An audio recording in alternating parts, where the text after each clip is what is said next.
हरियाणा में एसआईआर तारीख का ऐलान, 5 जून से शुरू होगा काम।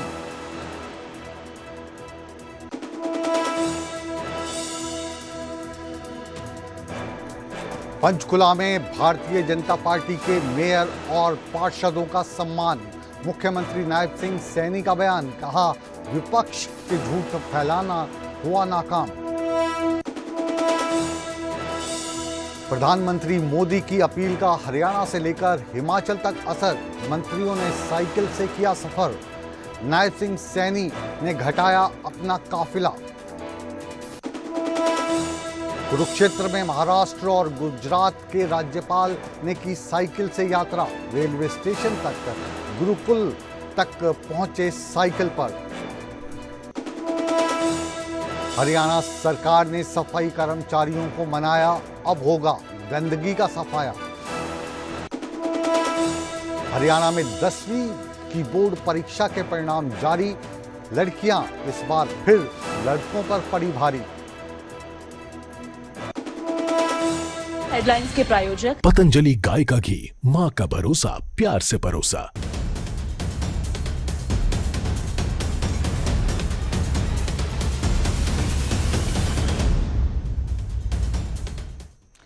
नमस्कार, आप देख रहे हैं न्यूज 18 पंजाब हरियाणा हिमाचल। मैं हूं आपके साथ मुकेश राजपूत, हाजिर हूं हरियाणा हिमाचल के प्राइम टाइम बुलेटिन के साथ। अब आज के इस बुलेटिन में हम शुरुआत करने जा रहे हैं हरियाणा के निकाय चुनावों के परिणामों के साथ। निकाय चुनावों के परिणाम आ चुके हैं।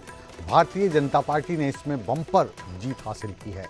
नवनिर्वाचित मेयर और पार्षदों को आज पंचकुला में मुख्यमंत्री नायब सिंह सैनी ने सम्मानित किया। यहां पर बड़ी संख्या में भारतीय जनता पार्टी के नेताओं ने भी हिस्सा लिया। मुख्यमंत्री नायब सिंह सैनी ने इस कार्यक्रम को संबोधित करते हुए और इस बम्पर जीत के बाद जहां एक तरफ जनता का आभार जताया, वहीं पर विपक्ष पर निशाना साधना भी नहीं भूले।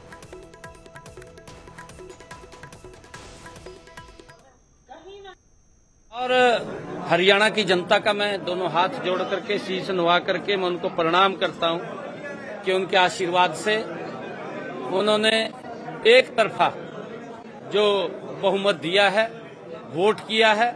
मैं उसके लिए पूरे हरियाणा प्रदेश के लोगों का कोटि कोटि आभार व्यक्त करता हूं। और मैं एक विश्वास जरूर दिलाता हूं कि आदरणीय मोदी जी के नेतृत्व में हमारी सरकार विकास कार्यों को लेकर के कोई कोर कसर नहीं छोड़ेगी। हम दिन रात लगातार गति से काम कर रहे हैं। हमारी सरकार नॉन स्टॉप गति से काम कर रही है और हरियाणा के लोगों का जो अटूट विश्वास भारतीय जनता पार्टी मोदी जी की नीतियों पर है, हरियाणा सरकार की नीतियों पर है, मैं उनको प्रणाम करता हूं। हम उनके विश्वास को कम नहीं होने देंगे और गति से काम करेंगे।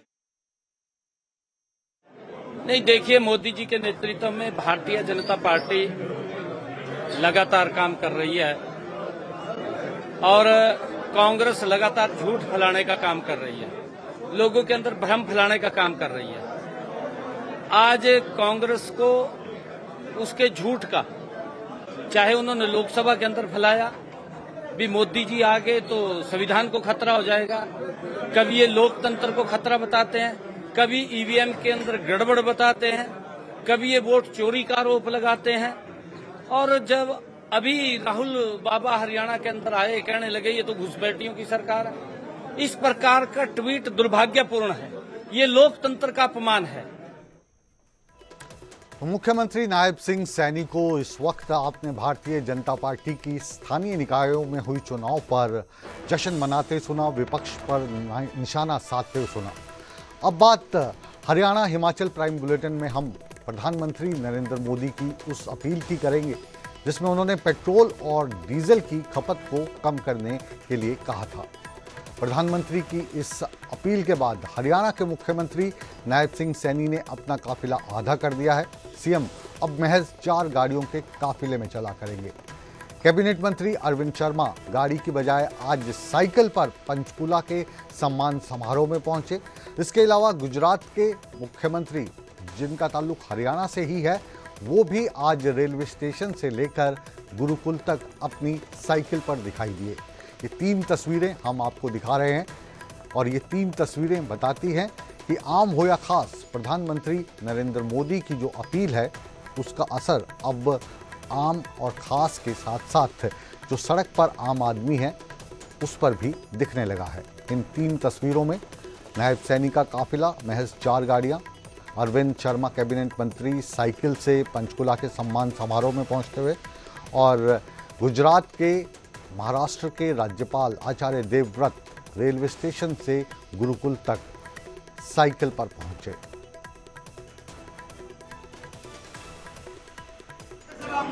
आदरणीय प्रधानमंत्री जी ने आह्वान किया था कि हमें, क्योंकि जो मिडिल ईस्ट की जो समस्या है वो इस प्रकार की समस्या पूरे वर्ल्ड के सामने खड़ी हो गई आकर के, जैसे कोरोना कालखंड के अंदर हुई थी।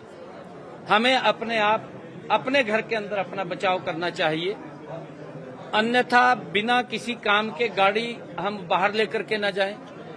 अगर हम बस में सफर कर सके, ट्रेन में सफर कर सकें, तो उस गाड़ी से हमें बच करके उधर सफर करना चाहिए।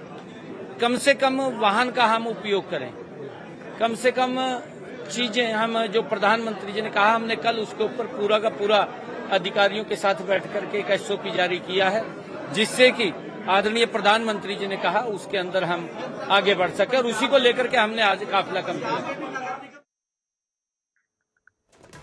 देखिए, पूरा देश और दुनिया जानती कि पिछले 28 फरवरी से जिस तरह से पश्चिम एशिया में युद्ध की स्थिति बनी है और जिसके कारण स्ट्रेट ऑफ हॉर्मुज बंद है और दुनिया का 20% तेल उसी मार्ग से आता है। भारत ईंधन का बहुत बड़ा आयात करता है और वो पिछले कई महीनों से बाधित होने के कारण पूरी दुनिया में संकट छाया हुआ। हम विदेशी मुद्रा में अर्थात डॉलर में तेल खरीदते हैं और डॉलर से ही सोना खरीदते हैं। तो माननीय प्रधानमंत्री जी ने आह्वान किया है कि हम विदेशों से आयात करने वाली वस्तुओं का प्रयोग कम से कम करें, जिससे हमारी मुद्रास्फीति बच सके और भारत की समृद्धि का रास्ता प्रशस्त रहे। उसी सोच को लेकर प्रधानमंत्री जी के आह्वान पर मैंने निर्णय लिया है कि गुजरात में हेलीकॉप्टर, हवाई जहाज का बड़ा प्रदेश होने के कारण मैं प्रयोग करता था, लेकिन जब तक यह पेट्रोलियम पदार्थों की स्थिति नॉर्मल नहीं हो जाती तो मैं हवाई यात्रा नहीं करूंगा। तो अभी आप गुजरात और महाराष्ट्र के राज्यपाल आचार्य देवव्रत को सुन रहे थे। इससे पहले आपने मुख्यमंत्री नायब सिंह सैनी को सुना और जो प्रधानमंत्री की अपील है वो रंग लाती दिखाई दे रही है। इसी मुद्दे पर इस वक्त हमारे साथ जुड़े हैं हरियाणा के कैबिनेट मंत्री रणबीर गंगवा जी। बहुत बहुत स्वागत है आपका न्यूज़ 18 पर। आप PWD विभाग को संभालते हैं और जड़ से जुड़े हुए नेता लोग आपको मानते हैं। स्वागत है आपका न्यूज़ 18 के इस हरियाणा हिमाचल प्राइम बुलेटिन पर। तो ये जो प्रधानमंत्री की अपील है, इसका क्या असर आप ग्राउंड पे देख पा रहे हैं? देखिए, बिल्कुल जिस तरीके के आज से वैश्विक हालात है, इसको देखते हुए माननीय हमारे देश के यशस्वी प्रधानमंत्री जी ने मुझसे अपील की है कि हम कम से कम डीजल पेट्रोल का खर्च करने का काम करें, हम जरूरी है। और इसको माननीय अभी धन्यवाद दूंगा माननीय मुख्यमंत्री महोदय ने तुरंत उसके ऊपर करते हुए अपने कंपनी को कम करने का काम किया है। यही आम लोगों से अपील की है। तो मैं समझता हूँ कि आज पूरा देश आदरणीय नरेंद्र मोदी जी जो अपील करते हैं उसको इम्प्लीमेंट करने का काम करता है। हम सबको मिलकर के उसको इम्प्लीमेंट करना चाहिए। मैं तो मुकेश जी आपको बताना चाहूंगा कि आज ही मैंने अभी ऑर्डर जारी की है कि हमारे डिपार्टमेंट के अंदर भी जो गाड़ियां है वो कम यूज की जाए, तो जो जितनी जरूरत है वो यूज की जाए। बहुत सी गाड़ियों को हमने अभी विड्रा किया है, इन गाड़ियों को यूज जो है वो नहीं किया जाएगा। उस तरीके से मैं हम मिल करके सारे देशवासी मिल करके हमें इस जो संभावित जो संकट है आने वाले टाइम के अंदर उसके इकट्ठे होकर उसको उस चुनौती से हम पार पाने का काम करेंगे। जी, अभी इसके अलावा जो दूसरी बड़ी खबर आ रही है जिसको हम अपने दर्शकों को विस्तार से भी बताएंगे, एसआईआर का काम जो है हरियाणा में शुरू होने वाला है 5 तारीख से। इस पे आपकी पहली प्रतिक्रिया क्या है? आप पहले मंत्री होंगे जो इस विषय पर प्रतिक्रिया दे रहे हैं न्यूज़ 18 पर। देखिए, एसआईआर बिल्कुल ठीक कहा आपने, एसआईआर होनी चाहिए। और जो जिससे कोई डुप्लीकेसी है, कोई गलत वोट बने हुए हैं और बहुत अच्छी बात है कि ऐसा एसआईआर होनी चाहिए। हमने देखा कि पीछे वो पश्चिम बंगाल की बात हो, बहुत जो दूसरे स्टेटों की बात हो, बहुत से ऐसे जो फर्जी वोट जो बने हुए थे उनको काटने का काम किया।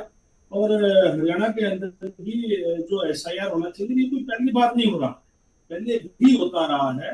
और जो फर्जी वोटिंग है वो उसमें काटी जानी चाहिए। तो लास्ट टाइम मेरे ख्याल से 2002 में ही हुआ था, 2 से लेकर 4 तक या कुछ ऐसा था। उस टाइम के बाद में ये अब हो रहा है, तो अच्छी बात है कि वो जो फर्जी वोटिंग है उसकी कितनी चाहिए।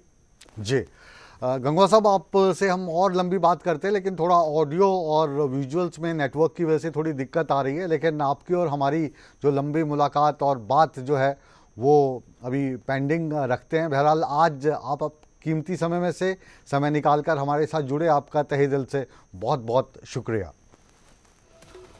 और अब हम बात करते हैं हिमाचल प्रदेश की। हिमाचल प्रदेश में इस वक्त कांग्रेस की सरकार है और मुख्यमंत्री हैं सुखविंदर सिंह सुक्खू। जब उनसे पूछा गया कि प्रधानमंत्री नरेंद्र मोदी ने जो पेट्रोल और डीजल की खपत कम करने के लिए अपील की है उसका आप पर क्या असर हो रहा है और हिमाचल में इसका क्या असर पड़ेगा, तो सुखविंदर सिंह सुक्खू ने न्यूज़ 18 को क्या कहा, आइए सुनते हैं। हमने तो कटौती कर शुरू पहले ही कर दी है, राज्यपाल जी ने अपने काफिले में की है, बहुत अच्छी बात है। हमने तो जो मिनिस्टर्स की सैलरी है वो 30% तक रोकी है, एमएलओ की सैलरी 20% तक रोकी है। हमने फाइनेंशियल कटौती की है। अगर उन्होंने अपने काफिले में कमी की तो अच्छी बात है। हमने तो पहले ही दिशा निर्देश दिए कि हमारे काफिले में कमी की जाए और सब काफिलों के काफिले में कमी हुई है। मेरा काफिला देखना होगा तो यार वो छोटी गाड़ी है इलेक्ट्रिकल, वो पेट्रोल से भी कम खर्चा करती। किस गाड़ी में चलता हूँ मैं? इलेक्ट्रिकल। तो इलेक्ट्रिकल गाड़ी में आपने देखा होगा, छोटी गाड़ी में चलता हूँ मैं। हम तो 3 साल से ही खर्चा कम करवा रहे हैं, तभी तो ये प्रदेश आत्मनिर्भरता की ओर बढ़ रहा है, काफिला ही कम किया। तो हिमाचल प्रदेश के मुख्यमंत्री सुखविंदर सिंह सुक्खू को आपने उनके चिर परिचित अंदाज में देखा और कहा कि हम तो पहले से ही इलेक्ट्रिक गाड़ी में चल रहे हैं। और कभी कभी जो सुखविंदर सिंह सुक्खू हैं वो अपनी पुरानी एल्टो कार से भी विधानसभा पहुंचते हैं, यानी खर्चे पर वो विशेष कटौती कर रहे हैं। पिछले 3 साल से ऐसा वो दावा कर रहे हैं। अब बुलेटिन में बात करते हैं उस खबर की जिसको लगातार न्यूज़ 18 फॉलो कर रहा था, या यूँ कहिए कि वो खबर जिस पर असर हुआ है। सफाई कर्मचारियों की हड़ताल अब खत्म हो चुकी है।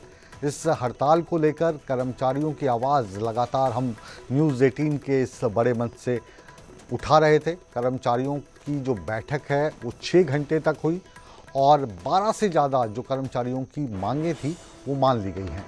इन मांगों में उनको अब न्यूनतम तनख्वाह 15,220 रुपये करने पर सहमति बन गई है।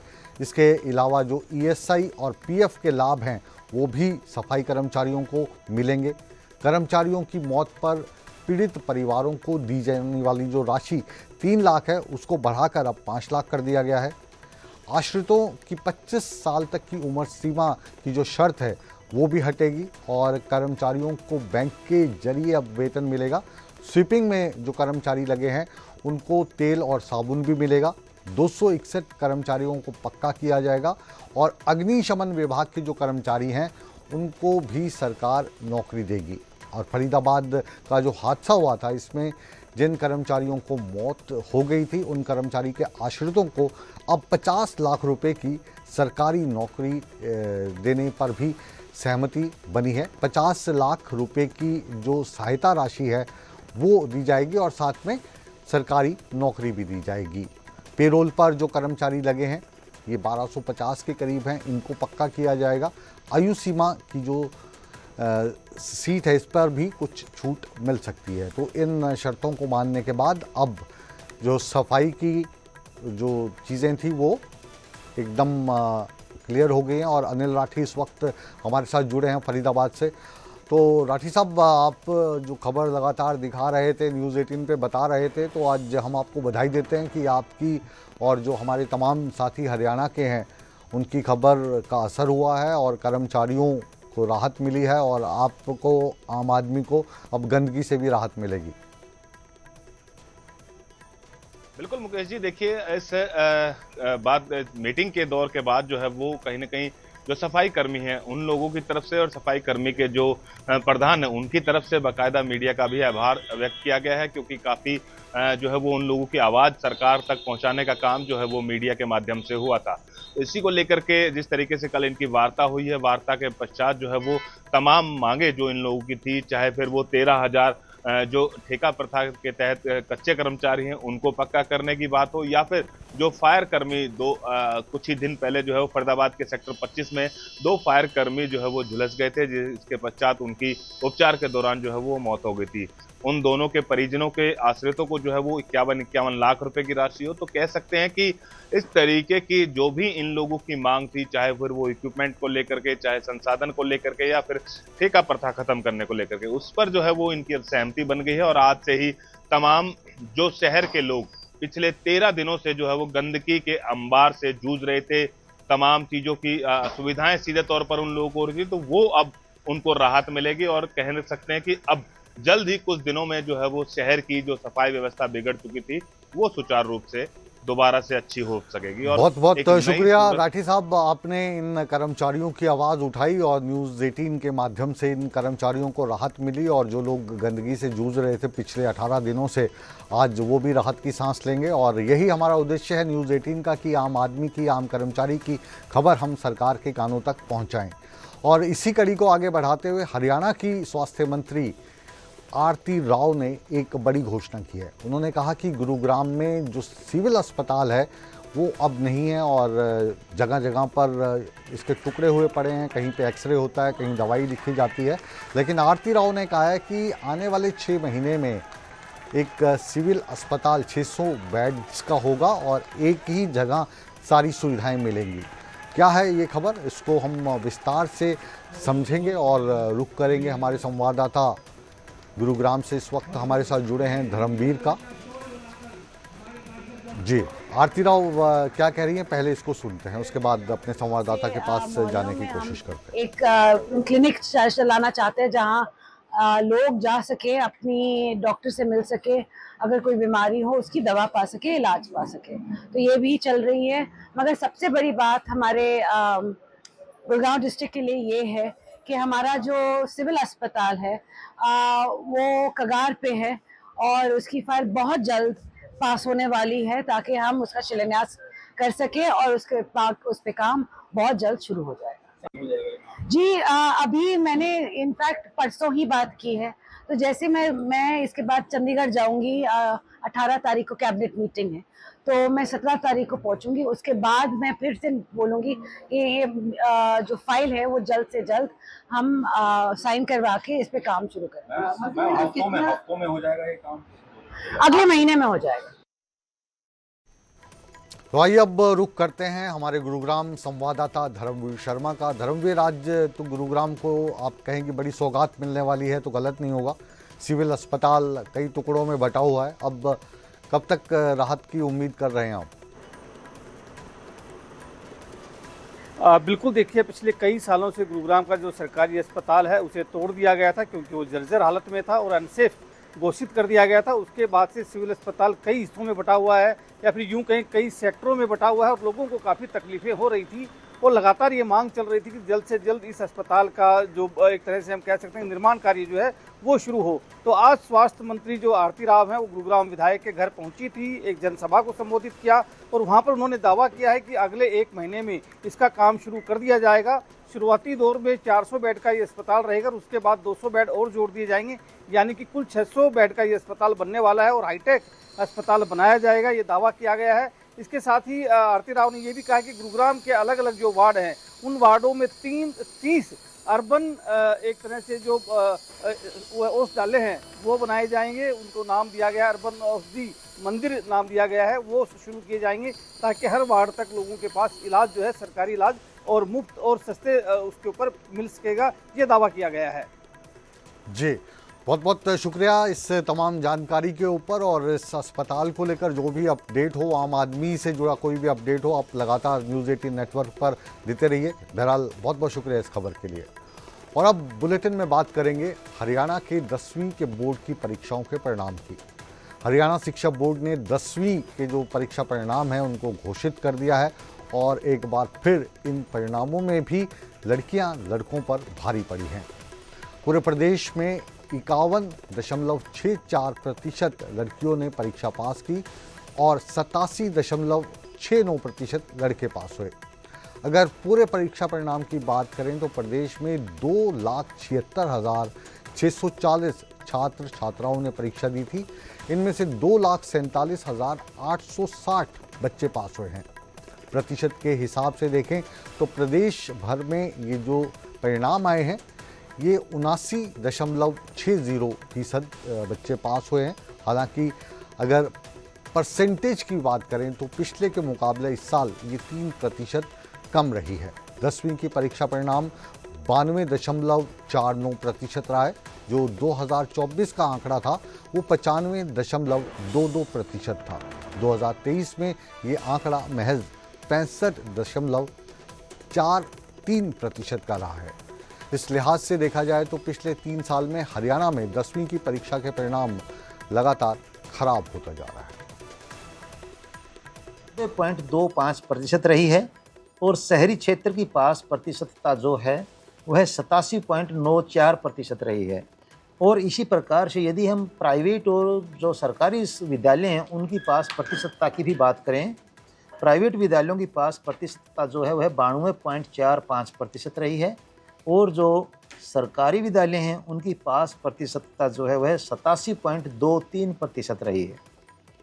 सबसे फर्स्ट सेकंड थर्ड, हाँ, जब कोई भी परिणाम होता है तो उसमें फर्स्ट और सेकंड और थर्ड इसकी भी एक अपने आप में एंथुसियाज़म या यूँ कहिए कि एक इस प्रकार की भी मतलब अपेक्षा रहती है पता चले। तो मैं बताना चाहूँगा जैसे सीनियर सेकेंडरी कक्षाओं में परीक्षा परिणाम रहा था, ये कोइंसिडेंस है। मतलब मैं तो ये कहूँगा कमाल की बात है कि ठीक वही ज़िले अब भी अपने पास प्रतिशतता में उसी रैंक पर पूरे प्रांत में रहे हैं। चरखी दादरी जिला प्रथम रहा है, जींद जिला द्वितीय रहा है। इसके साथ साथ तीसरे स्थान पर पानीपत की बजाय इस बार महेंद्रगढ़ जिला रहा है। तो हरियाणा परीक्षा बोर्ड ने ये जो परिणाम घोषित किए हैं ये कहीं ना कहीं थोड़ी चिंता भी बढ़ाते हैं कि कुछ बच्चे अभी भी फेल हो रहे हैं और परिणाम लगातार गिरते जा रहे हैं।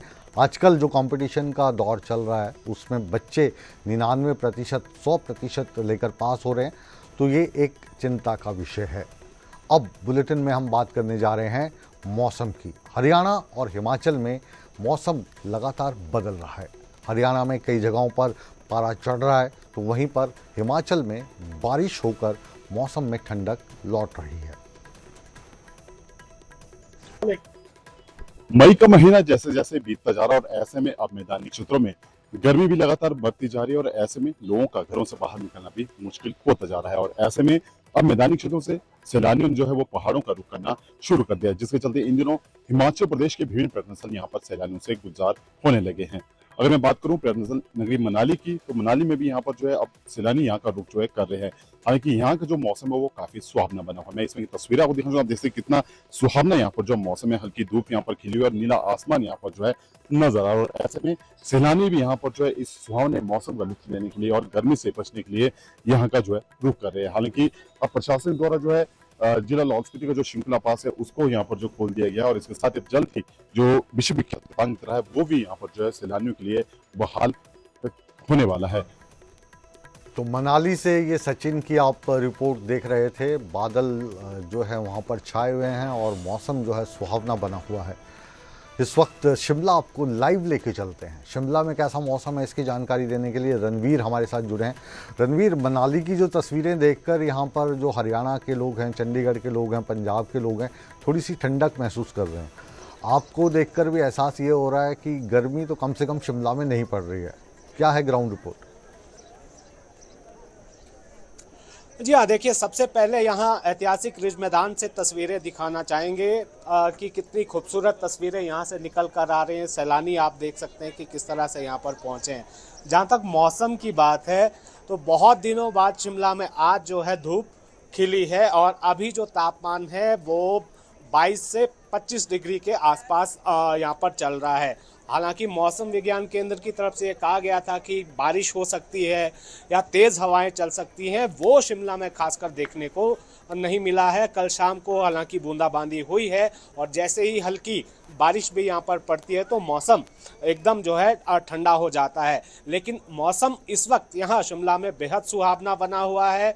गर्मी जो है बिल्कुल नहीं है और काफ़ी संख्या में जो सैलानी हैं वो यहाँ पर पहुँच रहे हैं इस मौसम का लुत्फ उठाने के लिए। और आप देख सकते हैं यहाँ किस तरह से लोग यहाँ पर पहुँचते हैं। ये ना केवल रिज मैदान बल्कि जो आसपास का इलाका है, जो शिमला शहर के साथ सटे हुए जो प्रसिद्ध पर्यटन स्थल है, कुफरी है, नालदेहरा है, मशोबरा है, चायल है, उस तरफ भी काफ़ी संख्या में सैलानी जो है अभी इस वक्त आपको नज़र आएंगे। और यहाँ शिमला, जैसा कि आप जानते हैं कि शाम के समय जो सारी आसपास की जो भीड़ होती है वो यहाँ शिमला पहुँचती है। तो मौसम इस वक्त जो है बेहद खुशगवार बना हुआ है। और जिस तरह से यहाँ पर अब जो टूरिस्ट सीज़न चलना है गर्मियों का, जो आमद इस वक्त है सैलानियों की, ऐसा लग रहा है कि इस बार काफ़ी अच्छा जो है यहाँ पर आपको पर्यटन सीजन देखने को मिलेगा। बिल्कुल रणबीर, और ये जो तस्वीरें आप न्यूज़ 18 के मार्फत पूरी दुनिया को दिखा रहे हैं, हरियाणा और पंजाब के जो पोटेंशियल टूरिस्ट हैं जो शिमला का रुख करते हैं उनको दिखा रहे हैं, तो मुझे लगता है जल्दी ही शिमला में अब ट्रैफिक जैम होने की स्थिति पैदा होने वाली है। और ये तस्वीरें दिखाकर आपने काफ़ी ललचाया है हमें। बहुत बहुत शुक्रिया इस खूबसूरत तस्वीरों के लिए और जानकारी के लिए। बहरहाल न्यूज़ 18 हरियाणा हिमाचल का जो प्राइम बुलेटिन है इसको भी अब विराम देने का समय आ गया है। हिमाचल प्रदेश के जो दर्शक हैं वो मौसम का लुत्फ़ उठाएं और हरियाणा पंजाब के जो दर्शक हैं वो प्रार्थना करें कि तपती जलती झुलसती गर्मी से राहत मिले। तो इसी के साथ इस बुलेटिन को यहीं पर विराम। लेकिन आप कहीं मत जाइए, रिमोट को बिल्कुल हाथ मत लगाइए। हम यूं गए और यूं लौटे तमाम ताज़ा खबरों के साथ। बने रहें न्यूज़ 18 के साथ।